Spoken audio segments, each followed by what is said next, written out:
What's up, y'all? We're back with another 0 Hour podcast, and we are on week 3 of 3 with 3 consecutive shows rounded out by a big one this weekend. It is Augusta Fight Night co-promotion between us here at Aries, along with our buddies at Conflict MMA and the NFC. And tonight, we're going to break down that Augusta Fight Night card with our buddy Jared Williams from Conflict Promotions. It's excited to do that, and of course, the formalities, we'll get that out of the way. You'll be able to watch this event at spectationsports.com.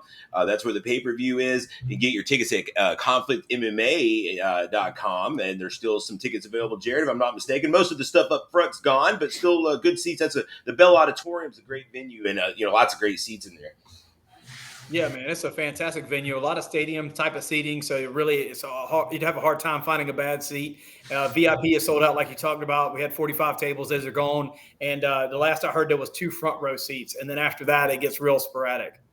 Nice, man. Well, I'm excited to get back down there. I've caught one Conflict show at the Bell Auditorium. It's an awesome venue, man. Very, very excited to be back there for sure. Of course, if you would mind out there in the interweb lands, give us a like, a subscribe to the channel. That way you'll get a notification every time we put new material up here. That helps us out a lot. Got my man Jeff Hobbs with us. Jeff making that trek down to Augusta. It'll be our 3rd show in 3 weeks. The one that I'm actually probably the most excited for.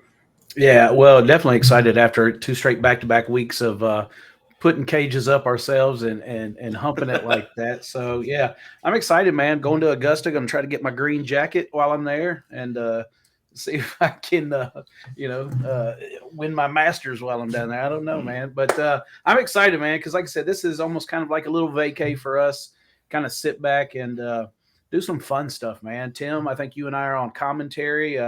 I'll be pulling double duty up there with the mic. So, man, it's a little less, it's a little more chilled for us. So, but I'm ready to jump back in this interview with Jared, man. Jared, obviously a lot of our listeners and people that watch up here in the Tennessee area probably aren't aware that, there's a little different rule set in the state of Georgia. You've got amateur MMA, you've got advanced amateur MMA.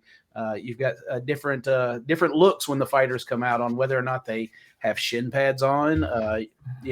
My first time ever being in Georgia, I'm wondering why in the hell is this guy not punching the other one in the head? And I had no clue. So why don't you explain to the people here in Tennessee that aren't familiar with the different rule sets, kind of how it works in Georgia? Yeah, I'll do my best, man. So the way that they set up their amateur MMA is only body shots on the ground, no head shots on the ground. They do wear shin guards if they have less than the 3 fights, and that's what constitutes the beginner level MMA is 3 fights or less. And that's really the nuts and bolts of what they call their beginner level. And then as far as like when you advance to after you get your 3 fights, then you drop your shin guards, you're allowed ground and pound. And there used to be some quirky rules, and I think that stigma of what that rule set used to be is still existent because, the guys who are fighting now, their coaches fought in Georgia 15, 20 years ago. And so they're not that far removed of amateur MMA even having a 10 knockdown rule or 10-second knockdown rule, 8-second knockdown rule, which they don't have anymore. So it has progressed. When we started doing shows there, not even that long ago, advanced amateurs also had to wear shin guards. And so through grinding through the political process, we get the shin guards removed for advanced amateurs. They also used to have, and this is up until like maybe a year or 2 ago, Oblast with the NFC lobbied and got rid of the double mouth guard finally, which was another silly one that we talked about 10 years ago, saying, what's this double mouth guard thing? If you're saying it's for safety, then why were only the amateurs wearing it? Right. And so it's great to see progress. You just sometimes hate to see the political process and progress take 5, 8, 10 years on something that's what you feel like is pretty simple, common sense type of stuff, We deal with that same kind of thing up here to a different degree, just in different ways. For example, our commission doesn't really recognize that 1 pound grace for a weight class. So if somebody comes in point one over, they're like, oh, they're the next weight class over. I'm like, well, why can't this is they just read it by the letter of the law. I'm like, we have to account for the variability of scales at some point, but it's easier said than done. So we have to just kind of roll with the punches there. One of those things that we're going to try to address, but like you said, legislation oftentimes takes a lot of time to go through the hoops.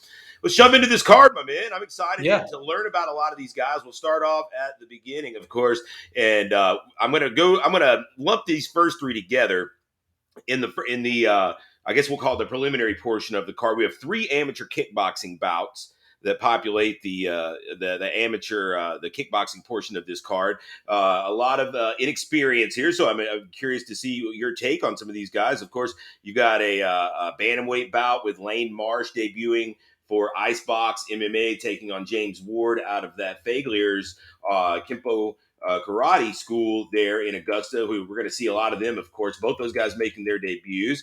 And then we've got a lightweight bout with Caleb Collins making his debut, also out of Icebox MMA, as he takes on the Body Shot Combat representative, Jake Morris, who's 1-1. So he's got a little bit of experience there. And then the final amateur kickboxing bout is the big guys. This should be fun, the heavyweights. 0-1 Logan York, another representative out of Icebox MMA. So it looks like they've got all 3 of the amateur kickboxers on this card. He's going to be taking on Benjamin Moreno, also out of Body Shot Combat there in North Carolina. He's 0-1. What can you tell us about these kickboxers? What can we look forward to? Anything stand out? Obviously with these guys not having a whole lot of fights, I'm sure they're, it's a bit of a crapshoot. Yeah, well, I do know about the guys, and I mean that's the good thing about even when they're 0-0 guys is working with gyms that you're familiar with, as you can attest to. If you work with good coaches and they're always real on the up and up about their guys, then you can learn a lot and still put together great matchups regardless of how much experience they have. So for example, Lane Marsh, Caleb Collins, and Logan York all being from the same gym. Yeah. They pretty much are all 3 young. Logan's a little bit older than the other guys, but I'll tell you how young Caleb Collins is. He graduated high school a month ago. Oh, nice. And so his dad has fought for me about 15 or 20 times, Josh Collins. Uh-huh. And then Lane Marsh started training with them about 6 months ago. And so when I told him about this card and told him that Caleb was fighting on it, Logan was fighting on it, he raised his hand and said, I'll do it too.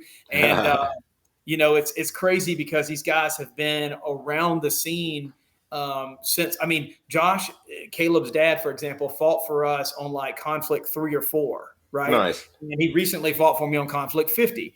And so Caleb was probably 6 years old then. And now here it is 10, 11 years later, he's fighting at 18 years old and just haven't graduated high school, Doesn't make you feel old at all, does it, Jared? No. Don't feel old at all. I just had my 40th birthday. So, just another kick in the groin, But no, like Lane Marsh, he's coming in 6 months experience. He's fighting a much more experienced guy as far as gym training time than James Ward out of Faglier's gym. But James is newer to Faglier's. He was training out of another gym there in Augusta.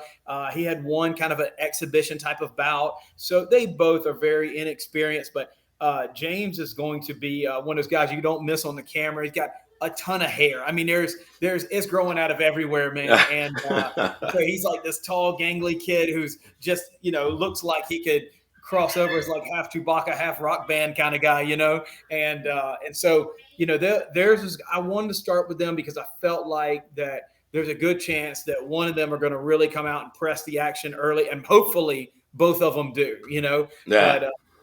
But yeah, that's a good first one I thought we'd start with. And then, like I said, that Caleb Collins, Jake Morris fight. Jake's got some experience. Caleb's got that youth athleticism going for him. They don't have a big gym. They literally train in a shed, and it's like 10 guys, but they're putting hard work in, Mm-hmm. And Jake is teammates with Benjamin Moreno, who ties back into that Logan York fight at that heavyweight fight right. we're talking about. And Logan is 0-1 in kickboxing, but he's 1-0 in MMA. And so he's got a little bit of experience going into that fight too. Excited for those for sure. We'll tackle the other two bouts on the prelims here together. These are amateur MMA bouts, and these guys don't quite have the experience to do the full-on rules, so this will be under the limited rules. We've got a bantamweight contest. Christian Esquiel, 0-1 out of the X3 Sports Gym in Athens. It looks like actually, so that's not the typical X3 that we're used to. However, we did host a couple of those Athens cats up in Knoxville, so we are familiar with them. They're tough.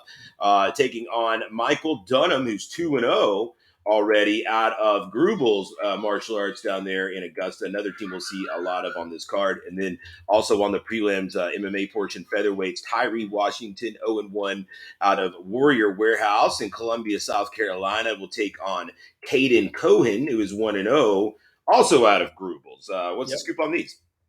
Yeah, so going kind of backwards first, Tyree, I watched him fight about a month or two ago here in Charleston, and he had a tough opponent and looked like a really stout kid. He did take a loss on that card, but I felt like he was ready and game for some good competition still. And Caden is going to bring that. Grubel's is a really good kickboxing school in Augusta, Georgia, and it's our first time getting to host them on our card. Nice. And they were looking for good competition. And so I think this could be kind of that first fight in that first bundle of fights, if you want to call it that first 5 fights, that gets everybody on their feet and says, oh, man, I'm at a real fight, And then, like I said, to backtrack off of that, the good thing is you'd mentioned co-promotion between us, Aries, and NFC, which is tri-promotion, if you will. And the good thing about this is that we have 3 matchmakers because of you, me, and Jesse Wable. Yeah. And so Wable actually made this matchup. I don't know a ton about Christian,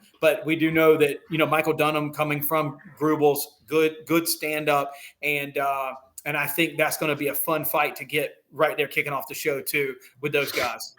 So we'll move into the undercard portion of this event. The rest of the amateurs here, we'll kind of take these in groups of 2. I've got up next, looks like a catchweight bout. This would be 139 pounds. Yep. Gabriel Treminio, 2-1 out of the Warrior Warehouse, takes on Amor Valentine. That's like love right there. Huh? Amor Valentine out of Grubel's once again, and he's making his debut. And then after that, we have a bantamweight bout with John Freeman, 1-2, representing Battleborn MMA. That's Kelly Nunson's gym in North Carolina, taking on the 1-1 Johnny Gill out of Gill's Garage Wrestling. Now, Johnny Gill's name is familiar to me. It seems like we had him maybe booked for a moment on the Macon card, and that fell off. So I'm excited to see what he can do. Yeah, he's an Augusta guy who got injured right there before, like a couple weeks out from that Macon card. And he and I were supposed to work together on another event. And unfortunately, he had gotten injured on that card as well. And he's not a guy who's looking to pull out. He just really did try to get his amateur career started and took some unfortunate injuries. But he's now, 2 fights into it, showing some stability, excited about this card. He's not only going to fight for us in, next weekend, but he's also scheduled to fight July 30th. So he's trying to line him up. And, but, I think Freeman is going to come in ready. It's just you start seeing these guys who have a little bit more experience, even if he's 1-2, Kelly's guys are always prepared. John's going to be able to grapple. And I think both guys, if they're flawed in any way right now as an amateur, they both are working on their stand-up. And so I think that it could be fun that they are going to have a little bit of a stalemate, which may put them into that stand-up contest between 2 guys who are still working on their stand-up. Right. Which, I'm just saying might be one of those first TKO KO kind of nights, right there on that one.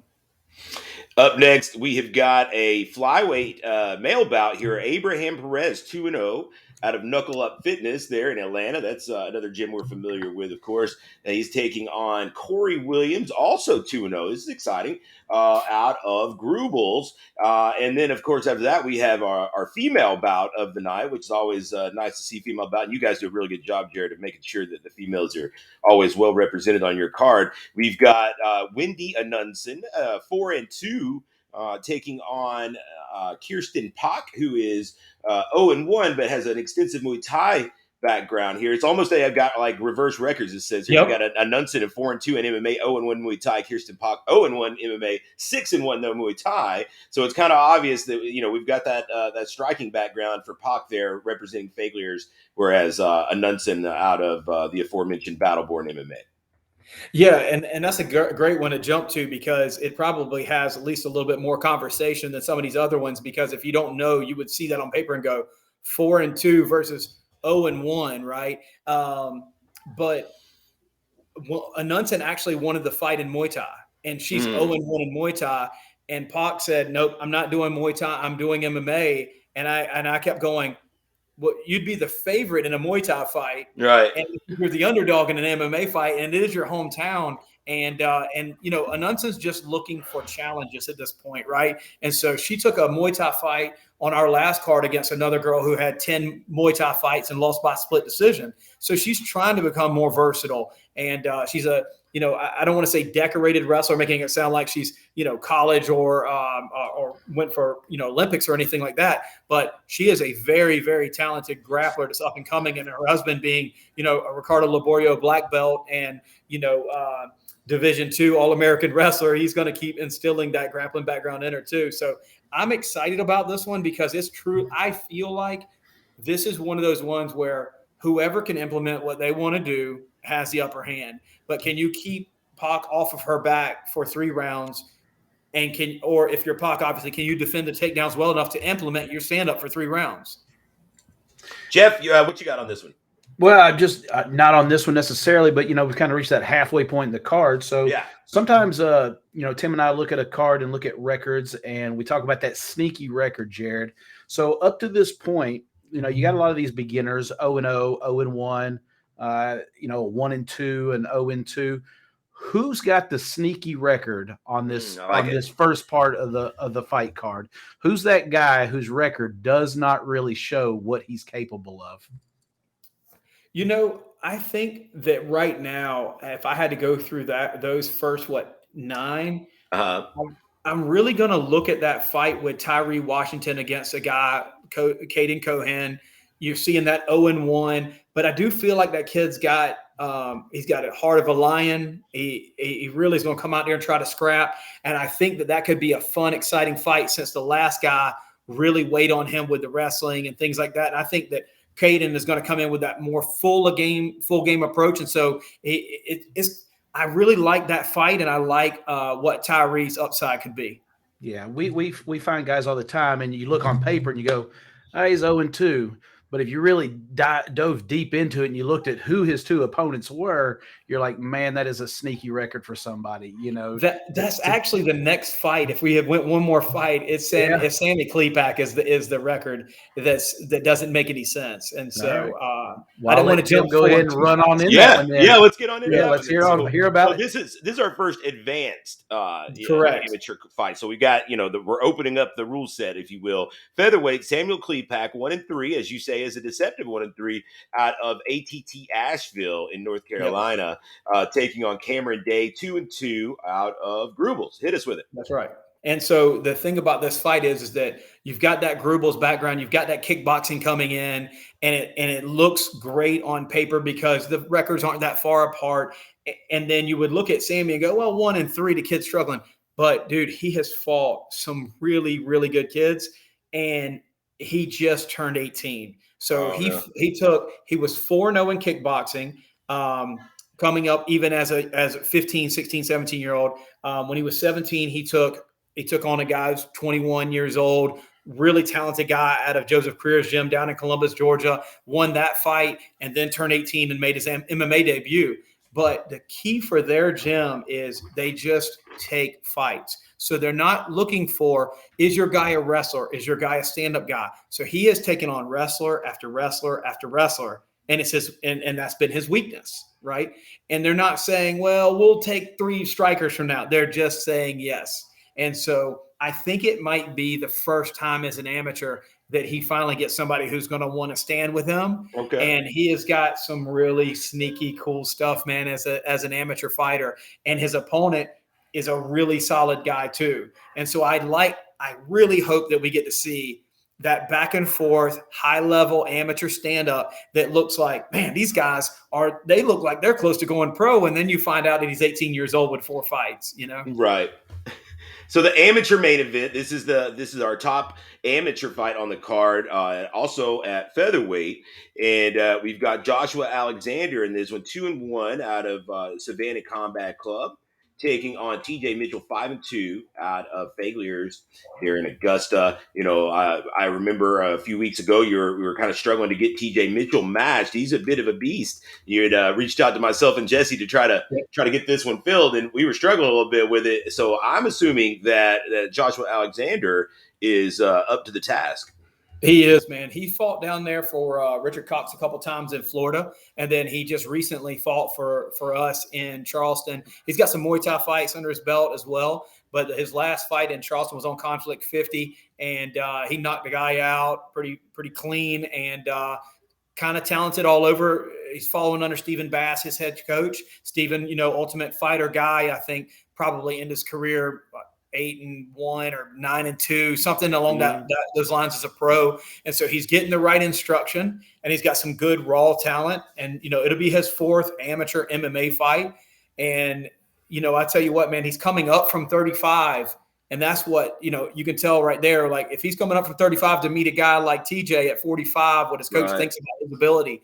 And TJ's coming back after a layoff, but it doesn't look like it, dude. I mean, the guy is put together. You can see. Oh my goodness, man! He's a physical specimen, and he's not a heavy guy, but he can't cut either. He's not a guy who's going to hit 35, but he's at 51, 52, extremely lean, and he's been exciting for us on the cards. They call him the car plug, as Nick because of his selling background with used cars. But then he's the plug in MMA, and he's just got a massive amount of energy, and he's both guys are very well rounded. TJ strikes and wrestles in that like Greco style with some judo throws. I'm sure he's getting from Fagler, but it's a very interesting dynamic that these two guys are going to bring when you factor in that TJ hasn't fought in like 3 years, and so I think that we might see a stalemate and in the sense that TJ's not going to bring so much experience that Josh can't handle it.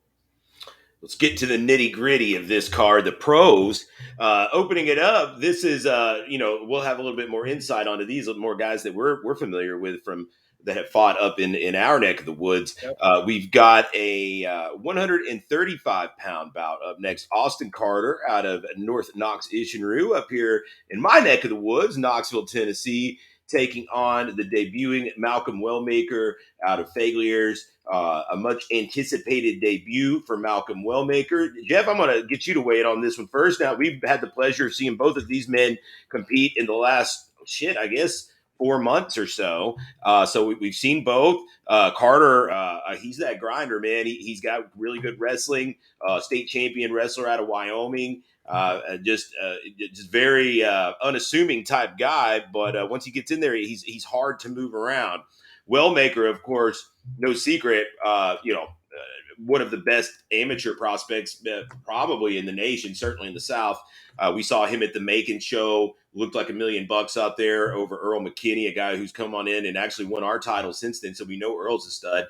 And so Wellmaker just so tall and long and athletic and well-rounded. This is a fight that I personally am looking forward to a lot. Yeah, absolutely, man. I was getting ready to ask Jared the question, and I'm almost going to have to answer it myself. I was going to kind of go into DraftKings mode almost and ask Jared, if I were drafting an NFL team, but an MMA team, who would be that value pick, on this card? Who would be that diamond in the rough that I'm picking for the future on here? But then you give me this fight, and I think the answer right there for me, and that's Wellmaker, man. If I were starting an MMA team and my first draft pick for the future, Malcolm Wellmaker checks all the boxes, for an owner drafting his MMA team for the future. But Austin Carter, last time we saw him in Knoxville, he came in, didn't know a lot about him. His opponent, Avamai from Nashville, kind of a blue chipper himself. I think we all just kind of assumed that Avamai was going to come into Knoxville and have his way and with Austin Carter. And man, what a surprise. That guy is the epitome of grinder. when he gets his hands on you, that wrestling comes through. He's going to he's not giving up on a takedown. He's going to follow through until he gets you down. So this is kind of that clash of styles. Wellmaker was nice on his feet. His hands looked great in making. Damn, I mean, what a blue chipper. So this is going to be that yin and yang clash of styles. Who gets off their game? Who gets their opponent out of their game? Who might draw their opponent into their game? There's a lot of question marks on this one, but there is no doubt whoever wins this is their career is skyrocketed from the get-go. Wellmaker, because he's going to be everything that we thought he could be, and Austin Carter knocking off that blue chipper. Yeah, Jared, I was going to say, with Wellmaker and Carter here, this is one of those fights where I would imagine this ended up being a little easier to match than what you maybe anticipated for Wellmaker's debut. I don't think a lot of guys probably lining up for that action. No, quite. So I figured you would be happy we were able to make this one happen as quickly and easily as we did. Yeah, man. And you told me, you're like, look, this is a game guy. It's not like we're just throwing him something. Yeah. It's a real fight, and that's what he wants, and that's what he deserves. He didn't fight all these amateur fights to go out there and get this 30-second at home win. And now we got a real opponent coming in with a toss-up type of fight. And I love the analogies of blue chips and drafting and things like that, because if you see this fight card, and the majority of all of our fights as far as conflict areas and in the NFC, you look through those fight cards and you go, there's 24 guys or girls fighting on this card, and there's 3 that could be good, really, really good 3 or 4 years from now. There's that 1 or 2 that's like, bro, this could be a problem really soon for a lot of people. And this guy, in what we've seen him fight so many times live, Wellmaker he seems like that guy, right? But it is different. His hometown pro debut, and he didn't ask for a quote unquote opponent, right? He's like taking on all comers, and he's also a 25er that's fighting 35 still. And it'll be interesting to see if he can continue to do that as a pro. Yeah, this is one I've got circled. Great way to kick off the professional portion of the card. After that, man, another couple guys we're really familiar with. I'm excited for this one too. 145 this time, featherweights. Kobe Wall, 4-2 out of Gibson Saw's gym there in South Carolina. Spartan taking on Mike Wilson, 2-3 out of Doug Usher's Independent MMA and Fitness in Noonan. We're familiar with both of these cats. It's been a while since I've seen Kobe, but I'm excited to see Kobe. He's fought for cards for me in the past. Class act is always a very talented prospect, and looking to bounce back, I know in this one. And at 145, I'm very interested to see Kobe at 145, because he's going to be what I would imagine to be a tall drink of water at 145. Mike Wilson, he's been in there with a bunch of killers. His record doesn't do him justice at 2-3. He's going to be a handful for anyone. Very sneaky grappler. He's a guy that if you slip, then he will make you pay for it. What's your take on this one, Jared? Exciting fight. It has the chance where you never know what Mike's going to do, and he could come out there and go, we're just going to bang, right? Yeah. And if he does, then he's walking into the area where Kobe's like, let's go, Yeah. But neither guy are slouches on the ground, and it's going to be interesting because Mike's brown belt level of jiu-jitsu is a little bit different than, say, the last guy that Kobe fought, who's like who presses for a stifling wrestling. Exactly. Yeah. Wrestle, grapple, stay on top, pressure, right? Whereas I think Mike might be try to use more shots to get on the inside, right? If he's going to get one, it'll happen through default that way. And Kobe's no slouch on the ground with a lot of submission finishes, purple guy, in jiu-jitsu, but not a decorated wrestler, not a guy who's typically going to look for a shot or something like that. But I like this fight because both guys are coming off a main event loss in the last few months. We did the Macon card, and Mike lost, and then turn around the next month, and Kobe had came back after 5 or 6 years off and lost the main event there. And so it felt like the appropriate next fight to make. And when I called both guys, and Wable actually reached out to Wilson, because I was like, I offered this to Kobe. He thought it was a great idea. They offered it Wilson. He thought it was a great idea. I'm like, this is going way easier than we thought. We've got the first 2 pro fights on the card to start coming together like that, Yeah. Jeff, you're familiar with both these guys? Yeah, but like you said, man, it's just been so long since I've seen Kobe Wall fight. It's almost going to be like seeing a new fighter, for me. But very familiar with Mike Wilson. Like I said, tough outing there in Macon. Just got swarmed and couldn't rebound there against Culpepper in that main event. Like I said, kind of a new Kobe Wall for me. It's been so long. I mean, like Jared said, 5 years before his last fight, which was probably the last one that I saw. Was the last one before that long layoff. But again, kind of like the fight we just talked about before. This is a matchup between 2 guys that a simple win against this type opponent elevates them. It steps them up in their progression in their career drastically by beating the other guy. Mike wins this bout, he's back on track, and he's knocked off a 4-2 guy. I always liken it to Highlander. You beat a guy, you take his record. So Mike then gets on the right side of 500, and he takes the soul of a 4-2 guy. But Kobe wins this fight. Now he's back in the saddle, 5-2. That's a record that gets him a bigger fight somewhere, back. And I don't mean bigger as in another promotion, but a bigger fight with one of us 3, a main event again at that record. And hell, he wins this fight, we may be trying to get in his ear, Jared, and talk him into Nashville in August. If you're not careful, man, we may be trying to steal him from either one of them wins this fight. We might try to steal him from you, my man. But again, 2 fights in a row, man. Kudos to whoever helped get this, and congratulations to Jared that these 2 just kind of came together without a lot of effort, so awesome. Co-main event. Now we're shifting gears. This is professional Muay Thai action. It's exciting. 180 pounds, so a couple big athletic dudes. I'm excited to hear from Jared about this one. We've got Zakaria Ayub, 4-0 out of he's out of that Spartan Academy there with Nate Van Buskirk, who he's brought some amateurs over our way to fight in the past, have been really good, like Charlie Miller and that gang. He's out of Columbia, South Carolina, by way of Morocco though. And Jared, from what you've been telling me, he's got quite the following back home in Morocco, taking on the very tough and very dangerous Adrian Weathersby, 7-1 out of Atlanta. This guy that is probably one of the more highly decorated Muay Thai practitioners in the Southeast, in Adrian Weathersby, a guy that I saw as an amateur before he turned pro, and I was like, man, this guy's a fucking killer.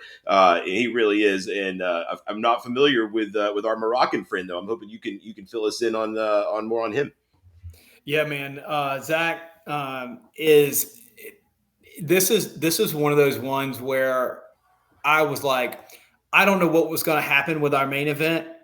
I would really like to find something that feels main event quality in case anything happens, that we have that second main event.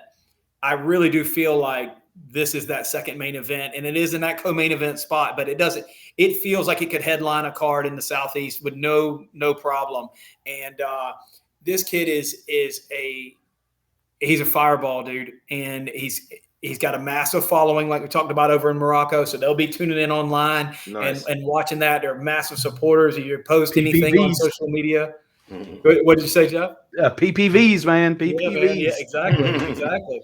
And so if you post anything about him, you put a picture up, all of a sudden your Instagram and your Facebook is flooded with Moroccan flags, and you love to see that kind of support, and that was something that was, you hear, they're like, oh, he's got a good following in overseas. I'm like, oh yeah, that's cool. Heck, we got guys who are 2 hours away. He's got a good following 2 hours away, and then 15 people find out that a dude's fighting, right? Right. And that's just the way that it happens. But both of these guys are already on the scene, but maybe more so in Morocco and more so in Georgia and in the Tennessee area. But bringing those 2 guys into Augusta and really letting this region see this is what high-level Muay Thai and stand-up is supposed to look like. And I think that the key there for Weathersby is that he may not – I think he might be a little bit more unorthodox than what Ayub has seen so far, right? Whereas Ayub is, I feel like, going to pressure. And so it's going to be interesting as well, the way I'm taking this one, because I like a good high-level stand-up fight without the fear of somebody's wrestling me, right? And I think that these guys are going to bring the pain.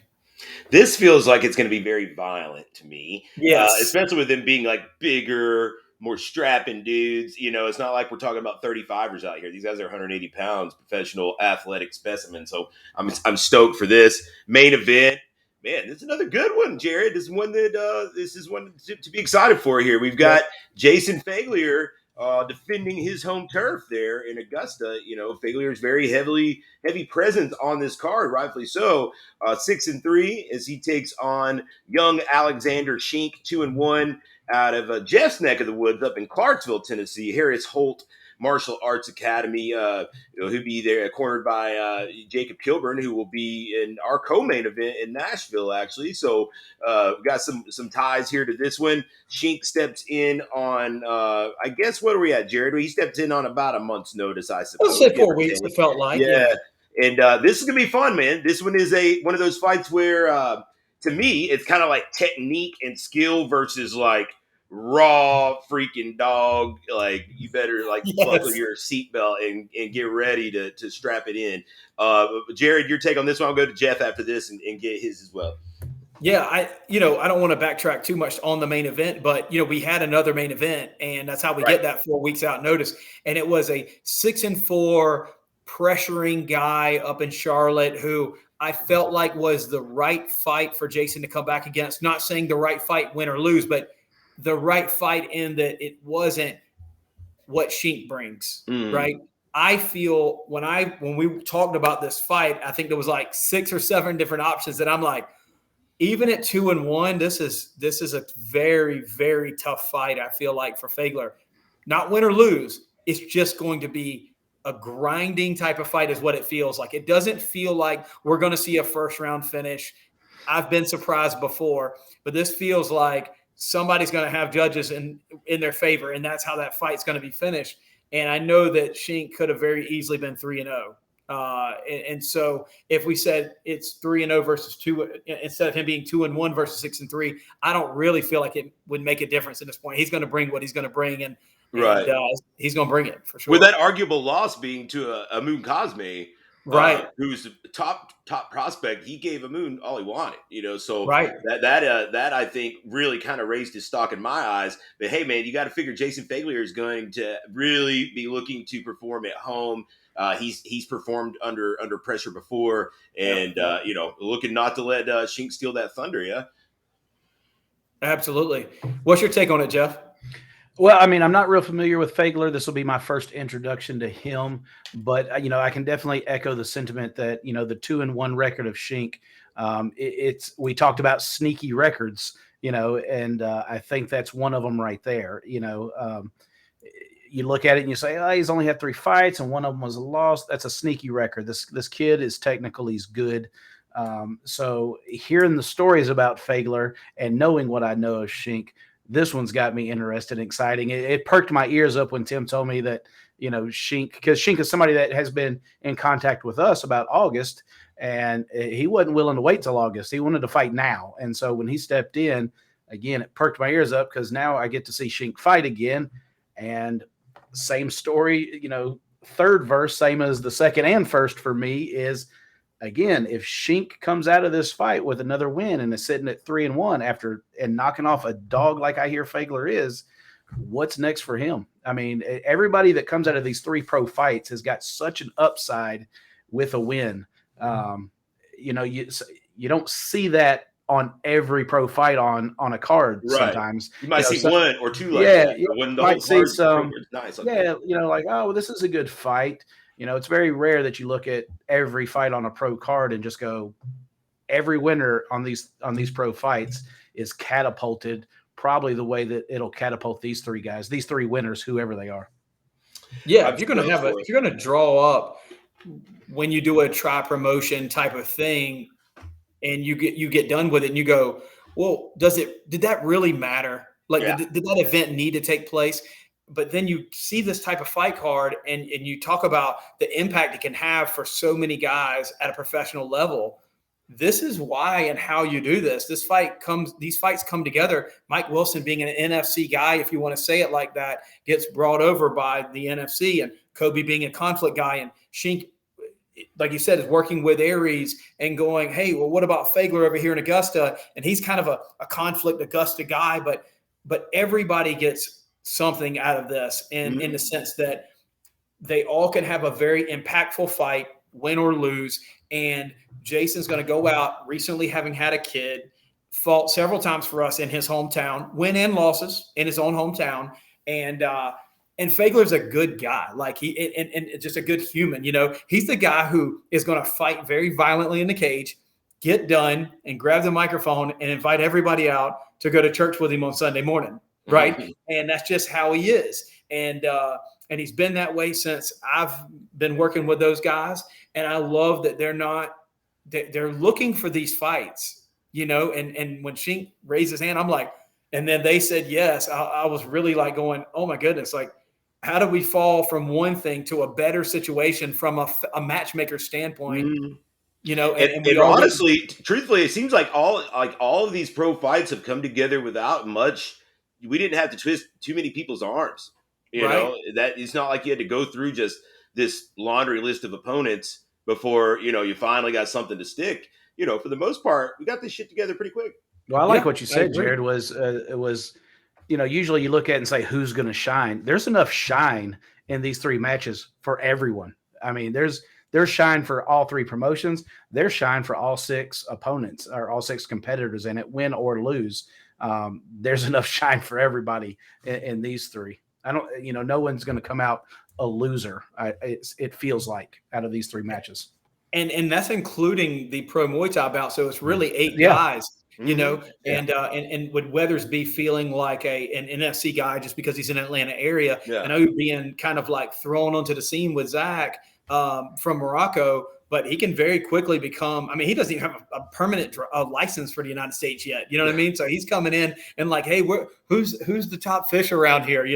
And so he could really very quickly become big fish in whatever pond he wants to be right now if he can get this win. Yeah, man, that's a good opportunity for him as well. Potentially going up to, whether it be a line fight or a top level kickboxing event, is knocking off a guy with some international notoriety. Let's wrap this thing up, guys. To me, looking at this thing, just obviously the pro card has me excited. From the females on to the pros, I'm like pretty stoked for all of it. So anything that delivers in the first half of the card will be kind of like cherry, just icing on the cake, if you will. Yeah. So if anybody can kind of like, stand out in that first portion of the card, to me, that's all gravy on top. Jared, before we wrap this thing up, what's some house cleaning here that we need to get through? Ticketing, any kind of stuff that we need to let the viewers out there know, weigh-in information. Will that be streamed somewhere? That kind of stuff. I'll let you, any sponsor shout outs, do that too. Yeah, so I'll avoid the sponsor stuff because we'll be killing that throughout the weekend and on the cast and everything else. And I don't happen to have that in front of me right this second. Most importantly, and I don't want to pronounce somebody's name wrong or anything. But so we don't have a plan for streaming the weigh-ins. But if you're in the local area of Augusta, we'll be at the Hooters Augusta on Washington Road. It'll be 6:30 start time for that for the public side of it. As you see on the ticker on the bottom of the screen down there, talking about, when the event is, where it is. The doors open up at 5. We'll be at the Bell Auditorium. Fight start at 6. And then immediately following the show, we'll be over at the Garden City Social for our official after party. And that's right there around that Hooters area where we're doing the weigh-ins as well. And so, man, we're excited about getting back to Augusta. It's been 4 years for us. And they're hungry down there. And, you guys have you'll have Quincy coming up there to fight, from Fagler's coming up pretty soon. Mm-hmm. So these Augusta guys have been traveling to fight for us and for the NFC and everybody. And now we get to go into their backyard and we get to be greeted by, I think, somewhere around 11 local guys between Grubel's, Gill's, Garage Wrestling and Fagler's. I'll tell you what, Tim, I mean, Hell, why not? Let's bring the old iPad and we'll pop up those weigh-ins live right here Yeah, yeah. We on can the run 0 hour. We'll run if them you want, live. Jared, we'll run them live here on the channel. That way we can have a little something for the weigh-ins. People can tune in here. Yeah, that sounds good. The Panda Sam Bromany will be doing the weigh-ins, Okay. and so it'll be fun. It'll be goofy, as Sam always is. So as long as this, we don't have to worry about being safe for work. We're okay. We've already crossed that line about 5 times in the last 45 minutes, my man. I was about to say, just for the record. There we go. Well, you're not getting off, scot clean here, Jared. So one last thing before, you got to tell us if you had to lay down some scratch right now on which fight is fight of the night. Before the show happens, if someone said, Jared, you got to lay all your money, your whole paycheck down on what'll be fight of the night, what is it? Man. Which fight is going to? That is not cool to do that.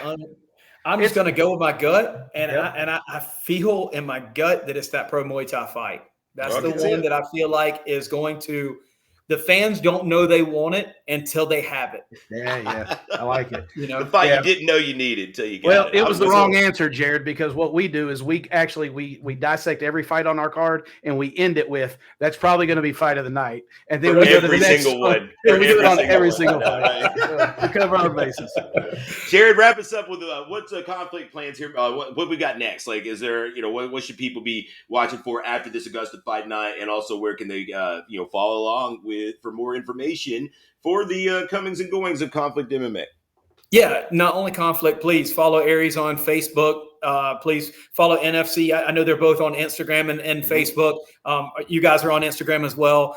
We're very active on Facebook, on Instagram. Follow our website, Conflict MMA. And we do have 3 events scheduled. We have this weekend in Augusta, Georgia. We have July 30th. We'll be going back to Columbia after a long layoff there. They finally got some stuff worked out with their venue, so we can finally get in there.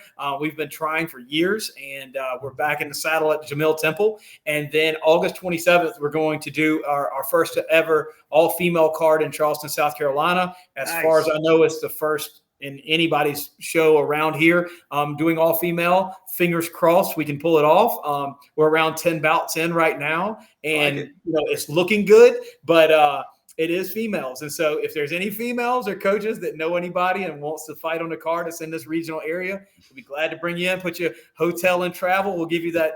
We won't give you that Georgia government mile, but that we talked about. But we will take care of your fuel and your hotel, and if you're an amateur, and get you on that card. It's going to be some cool eyes on that show. Excited for that, Jeff. We may have to make a ride out to Charleston for that all-female card. That sounds pretty fun. I gotta go to Charleston. Yeah. Hey, guys, we appreciate you sitting out there with us out there in the interwebs and listening to our preview for this weekend's Augusta Fight Night. One more time, it goes down this Saturday, June the 18th, from the Bell Auditorium, Augusta, Georgia. Conflict out of South Carolina. Of course, you can get your tickets at conflictmma.com. Catch the pay-per-view at spectationsports.com. And Jared, hey, man, shout out to you and Andrew Stokes, man. I'm excited to work with you guys again. Shout out to NFC, David Oblis, Jesse Wobble, Charlene. Excited to see the whole crew in Augusta this Friday and Saturday. Until then, this is Tim Lloyd for Jared Williams, for Jeff Hobbs. We're signing off for another edition of the 0 Hour. We'll see you all at the fights. See you guys. Take care.